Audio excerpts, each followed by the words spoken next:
يا رسول الله سلام عليك يا رفيع الشان يا رفيع الشان يا رفيع الشان والدرج. بسم الله الرحمن الرحيم. الحمد لله رب العالمين. اللهم صل وسلم وبارك على سيدنا ومولانا محمد وعلى آله وأصحابه أجمعين. سبحانك لا علم لنا إلا ما علمتنا إنك أنت العليم الحكيم ولا حول ولا قوة إلا بالله العلي العظيم. رب اشرح لي صدري ويسر لي أمري واحلل عقدة من لساني يفقهوا قولي. اللهم افتح علينا فتوح العارفين وانشر علينا رحمتك يا أرحم الراحمين. قال المؤلف رحمه الله تعالى ودمن نبأ به وبعلومه في الدارين آمين. Dan daripada Sayyidina Ibnu Abbas radhiyallahu ta'ala anhuma salah satu akhlaqin kanat fil jahiliyati mustahabbatun wal muslimuna awla biha awwaluha law nazala bihim dhayfun lajtahadu fi birrihi wasthani law kanat liwahidin minhum imra'atan kaburat indahu la yutalliquha wa yumsikuha makhafatan ay an tudayyi'a wassalisu idza ulhiqa bijarihim daynun aw asabahu shiddatun aw juhdun ijtahadu hatta yaqdaw dinahu hatta yaqdaw dainahu wa akhrajuhu min tilka syiddah. Jamaah sekalian yang dirahmati oleh Allah Subhanahu wa taala, alhamdulillah puji dan syukur mari kita sama-sama selalu haturkan kehadrat Allah Subhanahu wa taala. Kembali kita melanjutkan bacaan kita pada malam hari ini dengan izin Allah Subhanahu wa taala. Mudah-mudahan amaliyah kita dijadikan sebagai amal ibadah yang diterima, diberikan keberkahan kepada kita dunia dan akhirat, amin ya rabbal alamin. Bacaan kita di halaman 271, riwayat daripada Sayyidina Abbas, ada 3 sifat di zaman jahiliyah sangat dianjurkan dan bagi orang muslim lebih utama dengan mengamalkan yang 3 itu.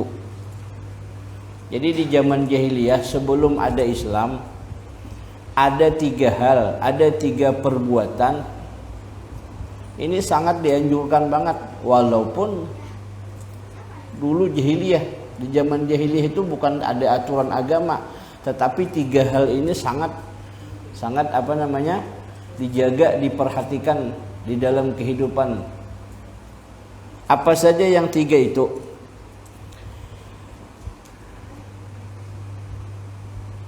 Satu, seandainya datang kepada mereka tamu, lau nazala bihim dhaifun, seandainya datang kepada mereka tamu, niscaya mereka bersungguh-sungguh untuk berbuat baik.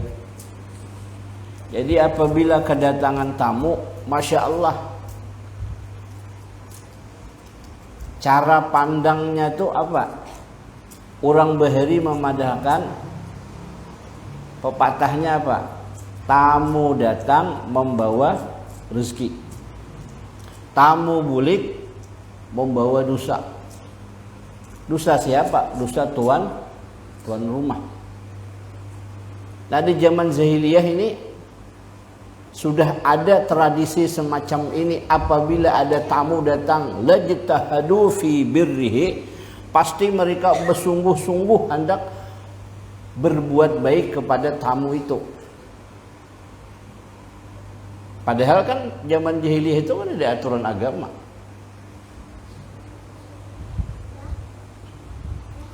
Yang kedua, lau kanat liwahidin minhum imra'atan kaburat indahu la yutalliquha wa yumsikuha makhafatan an tudayyi'a.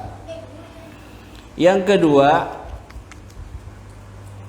seandainya di antara mereka ada seorang wanita yang sudah tua,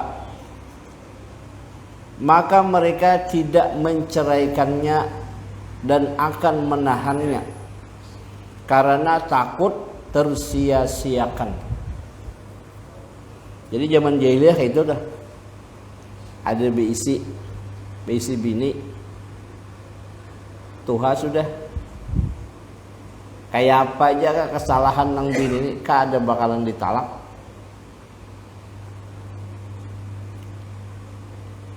Demi menjaga supaya masa tuanya, sisa umurnya si perempuan itu jangan tersia-sia.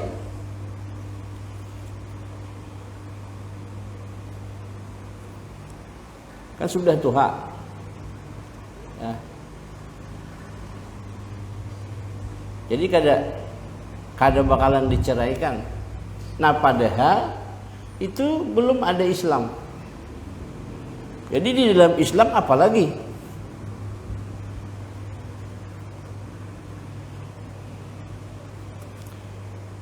Yang ketiga,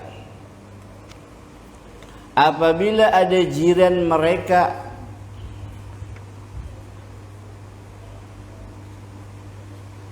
tertimpa hutang atau musibah, maka mereka akan berusaha untuk melepaskan daripada hutang jiran tersebut dan mengeluarkannya daripada musibah itu. Jadi misalkan ada jiran tetangganya itu terhutang, itu maka tetangga kiri kanan tuh turun tangan untuk menyelesaikan hutang tersebut ataupun mengeluarkan daripada musibah yang dialami oleh tetangganya itu. Menjaman wahini hibah nak membantu orang berhutang, seorang yang berhutang juga. Nah, tapi ya mudah-mudahan kita diniatkan kalau misalkan ada kemampuan kelebihan, satu saat kita bantu orang. Ini akhlak ataupun kelakuan di zaman jahiliyah.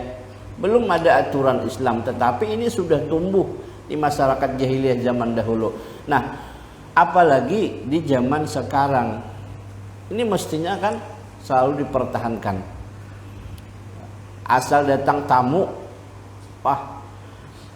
di dalam ungkapan orang saleh apa? Datang tamu tuh marhaban bi syi'aris salihin. Selamat datang, syiar-syiar orang saleh. Jadi rumah yang didatangi tamu itu, rumah itu sangat luar biasa. Sangat luar biasa.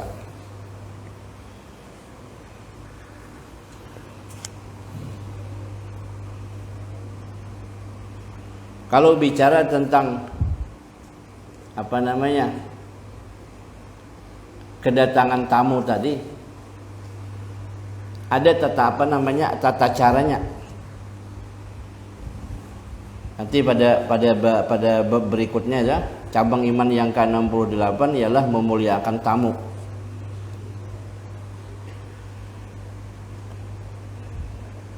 Di antara adab-adab menerima tamu yaitu pertama, hendaklah ia membuka pintu rumahnya sebelum tamu itu sampai ke rumahnya. Ini kalau sudah diberitahu. Kalau sudah diberitahu, nah kami nak bilang lah, Kamu dah tuh.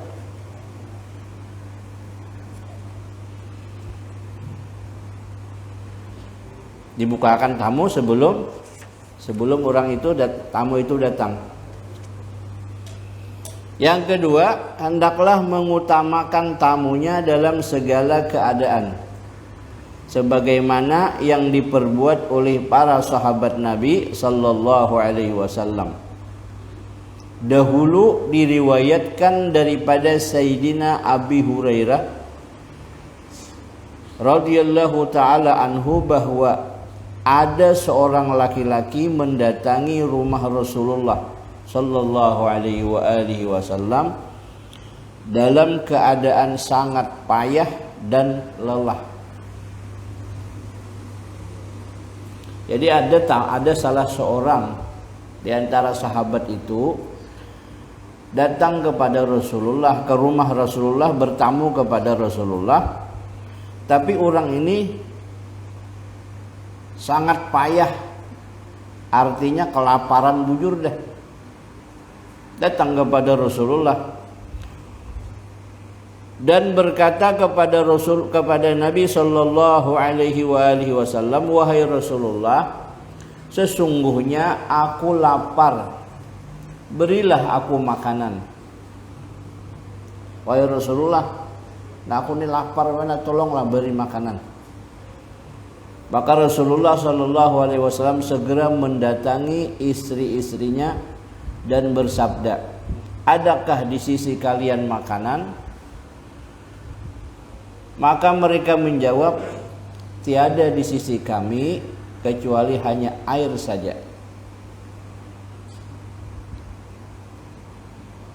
Jadi ujir apa namanya, istri-istri Rasulullah, kada ada makanan kecuali hanya air saja nah. Maka Rasulullah sallallahu alaihi wasallam bersabda kepada laki-laki itu, malam ini Rasulullah tiada memiliki makanan apa-apa kecuali air. Maka ia bersabda kepada para sahabat, wahai para sahabat, siapa yang menjamu tamuku pada ini malam? Kan ditawarkan oleh Nabi. Ujar Rasulullah, nah, sahabat barataan, ini ada tamu datang ke rumahku, tapi di rumahku kan ada makanan. Ayo, siapa yang mau memberi makan kepada tamu itu malam ini? Apa para sahabat menjawab? Maka berdirilah laki-laki daripada orang Ansar dan berkata, aku yang menjamu tamu engkau wahai Rasulullah. Jadi ujar salah seorang sahabat Nabi dari kaum Ansar ini, wahai Rasulullah, biar saja aku nang memberi makan tamu pian pada malam hari ini. Lalu orang itu kembali pulang menemui istrinya dan berkata kepada istrinya, wahai istriku, ini adalah tamu Rasulullah, maka muliakanlah ia, dan jangan engkau simpan apapun daripadanya. Maka istrinya menjawab, tiada ada makanan kecuali makanan untuk anak-anak kita saja.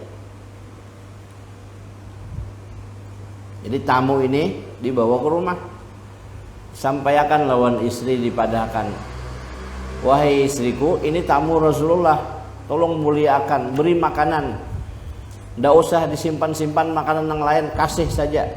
Jadi ujar nang bini, oh ya abahnya, makanan ada tapi gesan anak nih tanah.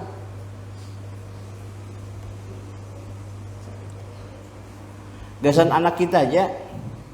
Maka laki-laki itu berkata kepada istrinya, berdirilah dan buatlah alasan supaya anak-anak kita itu tidur. Jadi ujian nang laki banyak dikisahkannya anak tuh bawa guring supaya cepat teguringnya, harus makan, tamu aja dulu beri makan nih. Kemudian engkau matikan lampu kita, supaya cepat guring, mati lampu. Jadi takutane kah? Iya dihentu ya, guring kan? Orang beheri pak. Maka apabila tamu kita makan, hendaklah engkau berpura-pura memperbaiki lampu yang engkau matikan tadi. Nah, ini kan alasan deh. Dibuat-buat demi untuk memuliakan tamu. Karena bila sudah tamu itu makan, hanya baiki lampu, seolah-olah membaiki lampu, padahal memang dimatiin tadi.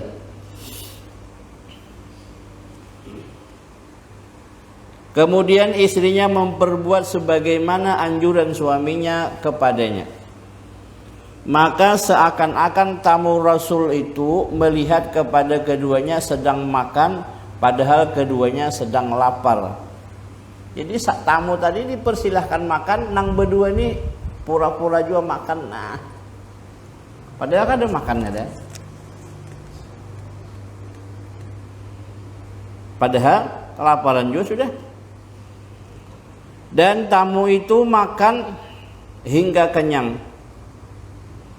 Manakala pagi hari keduanya berangkat untuk bertamu Rasulullah sallallahu alaihi wasallam, maka ketika Rasulullah sallallahu alaihi wasallam bertemu mereka dan memandang kepada keduanya, maka Rasulullah sallallahu alaihi wasallam bersabda, "Dhahikallahu hadhihi lailata au ajiba min fi'alikuma."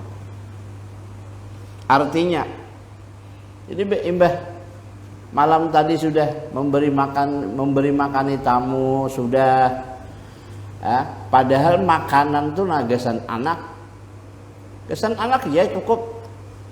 Jadi anaknya suruh guring, tamu diberi makani. Laki bini itu pura-pura juga kayak empat makan, padahal kan dia makan lapar juga. Begitu sudah tamunya ini kada tanggung-tanggung juga rupanya.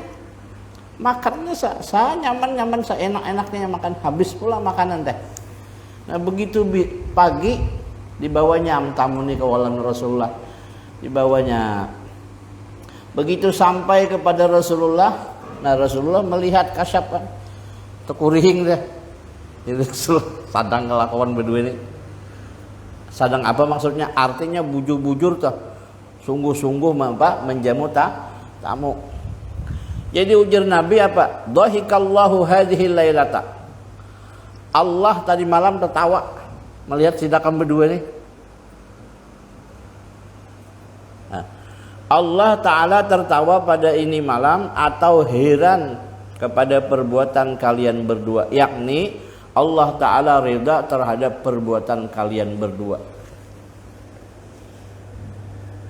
Dikiranya Rasulullah kada tahu nah. Rasulullah tahu.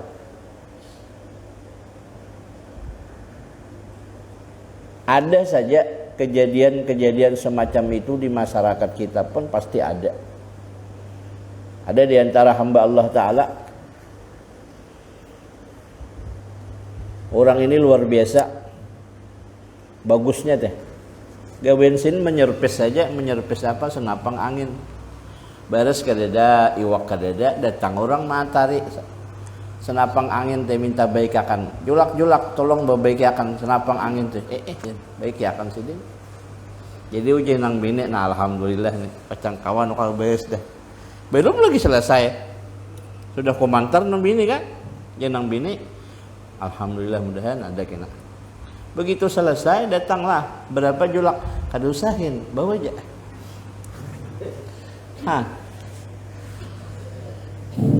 Di daerah Berau Kalimantan Timur itu ada salah satu hamba Allah Ta'ala dan terkenal wali, gelar sidin Datu Panaik. Kenapa jadi digelar Datu Panaik? Karena kuburan situ benaik seorang. Jadi di sungai besar, tapi di bagian apa di hutannya lah, bukan di tempat keramaian orang tuh kada. Jadi sini tuh berkubur di situ. Jadi kuburan sini tuh sudah hendak apa orang tuh rumbih karena erosi jalan sungai itu kan. Jadi masyarakat sekitar itu di wilayah itu tuh bermusyawarah, dah dipastikan gina hari Minggu kita bergotong royong menyiring. Begitu didatangi, ternyata kuburan itu udah pindah seorang, kada ada bekas apa-apa. Itu ngaran Sin Datuk Panaik. Salah satu kelebihan Sin apa? Sin tinggal laki bini aja di hutan teh. Tinggallah beres tuh setibung susu. Ya bahari itu kan takaran beres tuh apa kaleng susu tuh. Nah, tinggal seitu aja lagi gasan makan malam nih laki bini. Datang orang bejokong kai pen adalah beberes kami ini kelaparan dah kaya banyak milakan beres tadi. Jadi beres gasan makan malam seorang tah dijulung. Itu salah satu kelebihan Sidin, masya Allah. Orang ziarah ke sana tuh banyak banget. Itu Panaik ngaran Sidin. Di waktu itu pernah orang tuh kehilangan duit. Gagal proyek 250 juta. Datang minta tolong lah. Ustaz tolong bah, ikut tolong apanya? Aku nih habis ditipu orang. Sudah gini aja jikulah. Aku kan bisa macam-macam aja kita ziarah aja bah. Nah cuman biar berjanji asal kabul hajat datang lagi kita. Jadi orang bawa ziarah di kuburan Sidin tuh. Gelas aqua ini pian bertambah banyunya. Kalau sampai setengah bulan teh nang orang nang kehilangan tadi itu dapat lagi proyek pas orang berpesan jas itu harganya 250.000, pesannya 100 biji. Nah dibelikan sudah model katanya. Itu banyak orang ziarah pian di sana tuh. Jadi salah satu kelebihannya apabila kita ziarah di situ diterima atau tidaknya, kita pasti disambut dengan gerombolan monyet yang luar biasa banyak benar dia. Sampai ke perahu-perahu dia mendatangi kita. Tapi bilanya kada suka, seharian nungguin dia kada mau datangan. Itu sudah tersiar di sana seperti itu. Nah kembali kepada artinya kisah ini adalah bagaimana melebihkan orang lain padahal diri sendiri sangat berhajat.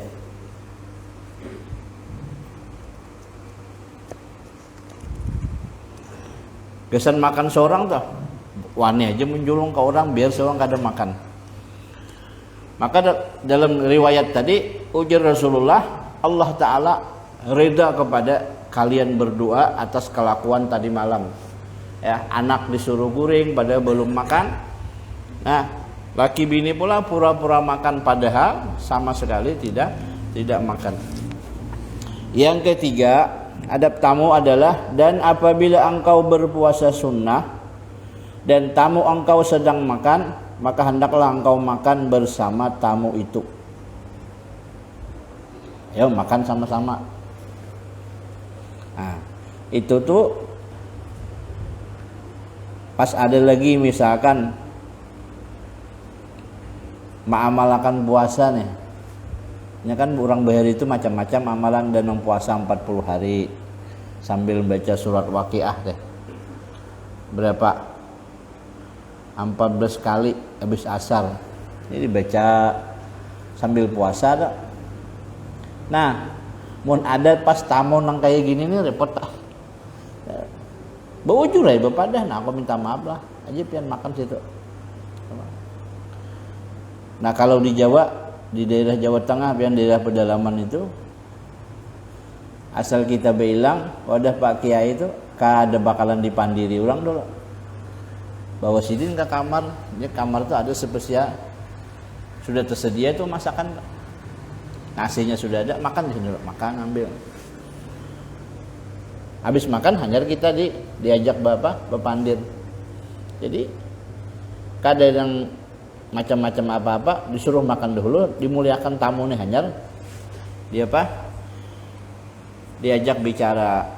Kadang-kadang pada kita setengah hari dah bertamu lawan wadah orang teh. Jangankan makan banyu aja karing. Kalau ada keluar kan bagus juga nih. Nah, kita lanjutkan. Jadi apabila sedang berpuasa, maka hendaklah engkau makan bersama tamu itu. Maka berkata Imam Nawawi radhiyallahu taala anhu, apabila datang tamu engkau dan engkau sedang berpuasa sunnah, maka janganlah engkau berbuka dan sempurnakan puasa kamu. Nah, ini Imam Nawawi begitu. Jadi kalau pas kita puasa, ya sudah, tamu datang, ikam makan aja lah. Nah, kalau bisa sopan-sopan, aku lagi puasa, ikam makan aja ada apa? Nah, itu pendapat siapa? Imam Nawawi. Jadi boleh-boleh aja tak. Karena firman Allah Subhanahu wa taala, wala tubtilu a'malakum. Dan jangan engkau batalkan amal kamu. Tetapi apabila puasa itu menyusahkan atas tamu kamu, maka disunnahkan berbuka daripada puasanya dan hendaklah makan bersama tamu itu, karena sabda Nabi sallallahu alaihi wasallam, man kana yu'minu billahi wal yaumil akhir falyukrim dhaifahu. Artinya siapa yang beriman kepada Allah dan hari akhir, maka hendaklah memuliakan tamunya. Adapun jika tiada menyusahkan akan tamu itu, maka yang afdal tetap ia mengekalkan puasa. Jadi dilihat situasi aja. Kalau kita sedang berpuasa, tamu datang, kalau andai kata kita puasa ini menjadi repot melayani si tamu itu, ya sudah buka saja. Tapi kalau misalkan santai saja, enjoy saja, nggak terganggu dengan puasa, sementara kita harus melayani tamu itu, lanjutkan saja puasanya. Jadi pilihan ada pada diri kita. Hendak lanjut puasa, oke, hendak berbuka silahkan.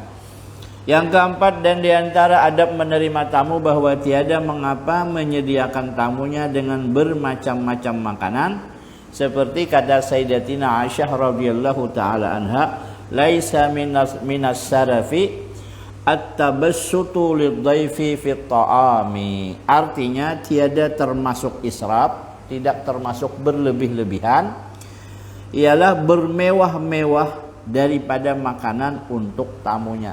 Jadi mun ada tamu dipapalaakan je bahasa kita lah. Itu kada apa-apa. Bukan dianggap israf tuh kada, bukan dianggap berlebih-lebihan mubazir kada. Pokoknya bila ada tamu semaksimal mungkin memberikan servis yang bagus deh, makanan. Ya. Tapi di dalam kitab Syiarus Salikin disebutkan makanan yang dihidangkan untuk tamu itu tidak dihisap. Jadi kada dihisap itu maksudnya kada ditakoni ini dari mana datangnya, kada. Nah, jadi itu salah satu di antara kelebihan memuliakan tamu. Sebagaimana riwayat daripada Nabi sallallahu alaihi wasallam dan Sayyidina Abi Bakrin dan Sayyidina Umar yang dijamu oleh Sayyidina Abi Haisam,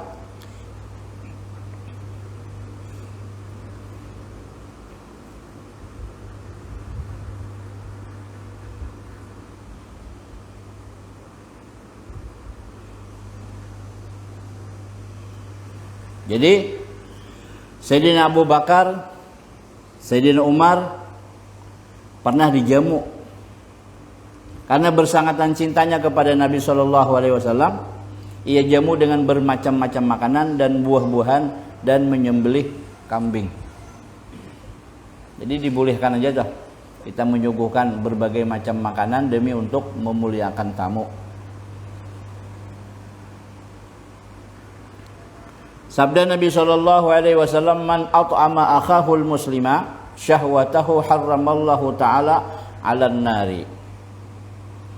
Artinya barang siapa memberi makan saudaranya yang muslim menurut syahwatnya, artinya menuruti kemauannya, maka Allah Ta'ala haramkan atas api neraka. Jadi maksudnya ini kan hadis ini isinya adalah memberi makan kepada saudaranya yang muslim, artinya tamu toh. Apa yang menjadi kesukaan tamu itu?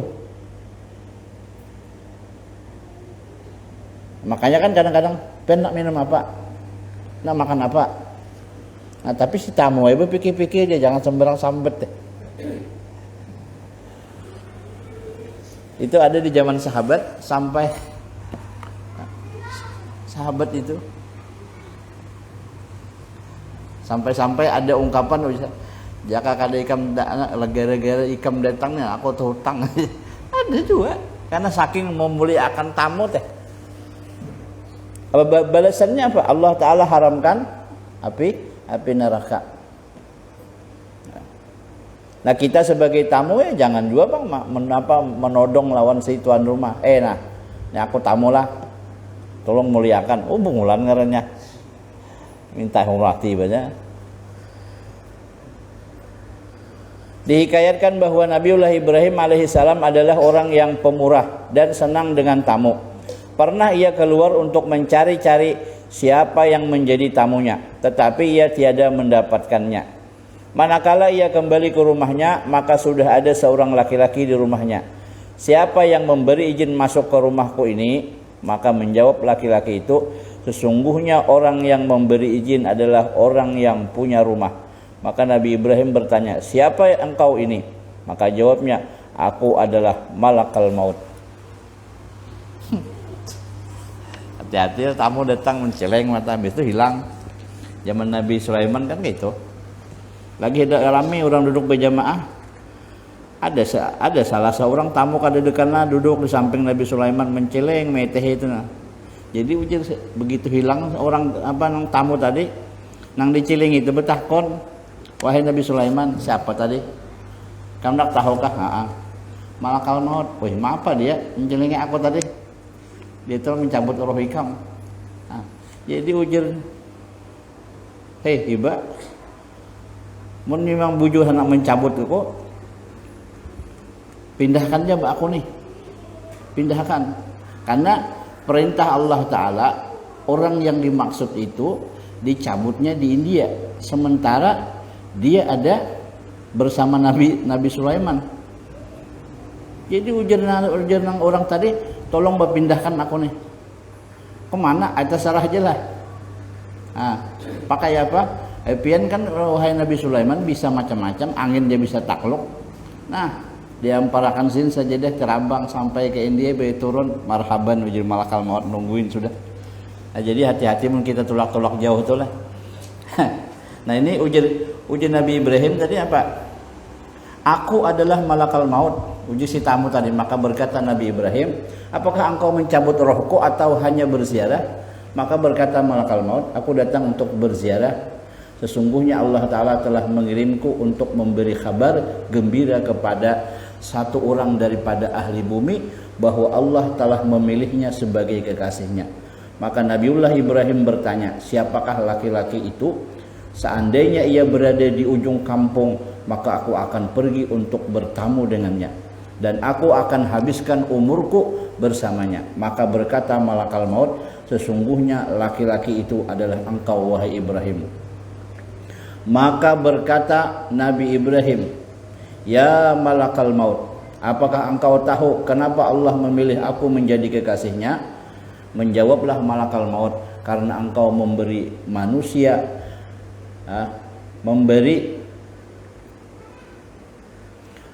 karena engkau memberi manusia dan engkau tiada pernah meminta kepada manusia. Jadi Nabi Ibrahim itu mendapat gelar Khalilullah, kekasihnya Allah Subhanahu wa Ta'ala, lantaran Nabi Ibrahim itu satu, selama hidup tidak pernah beliau makan sendirian. Tidak pernah makan sendirian. Kalau nggak ada kawan dicari, sampai bermil-mil berjalan mencari kawan makan aja.